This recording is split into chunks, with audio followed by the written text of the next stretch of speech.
नाथ संप्रदाय एक बार फिर चर्चा में है। वजह है बीजेपी सांसद बाबा बालकनाथ का राजस्थान की तिजारा सीट से चुनाव जीतना। इस जीत के बाद उनका नाम राज्य में मुख्यमंत्री पद के प्रमुख दावेदार के तौर पर लिया जा रहा है। बाबा बालकनाथ योगी भी नाथ संप्रदाय से ताल्लुक रखते हैं, उसी नाथ संप्रदाय के जिससे यूपी के मुख्यमंत्री योगी आदित्यनाथ ताल्लुक रखते हैं। नाथ संप्रदाय भारत का प्राचीन और योगियों का संप्रदाय है। ये हठ योग पर आधारित है। आदिनाथ शंकर से जुड़े इस पंथ की जड़ें भारत ही नहीं नेपाल तक से जुड़ी हुई हैं। आइए जानते हैं नाथ संप्रदाय से जुड़ी कुछ रोचक बातें। हिंदू धर्म में मोटे तौर पर 4 संप्रदाय हैं: वैष्णव, वैदिक, शैव और स्मार्त। नाथ संप्रदाय शैव की एक शाखा है।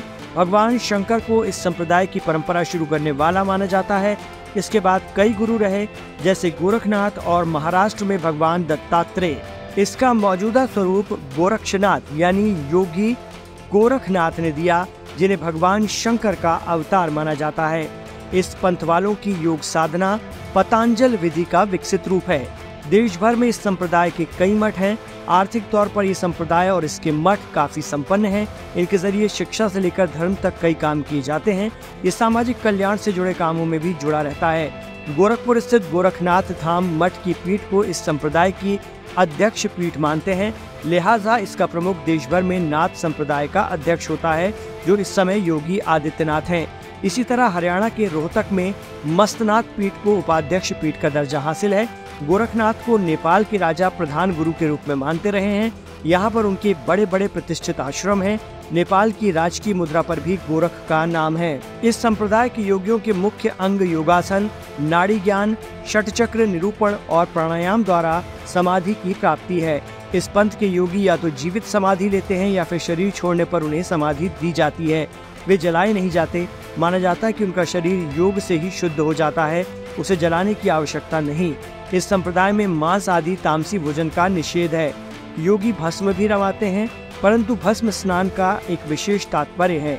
जब ये लोग शरीर में श्वास का प्रवेश रोक देते हैं तो रोमकूपों को भी भस्म से बंद कर देते हैं। प्राणायाम की क्रिया में ये महत्व की युक्ति है।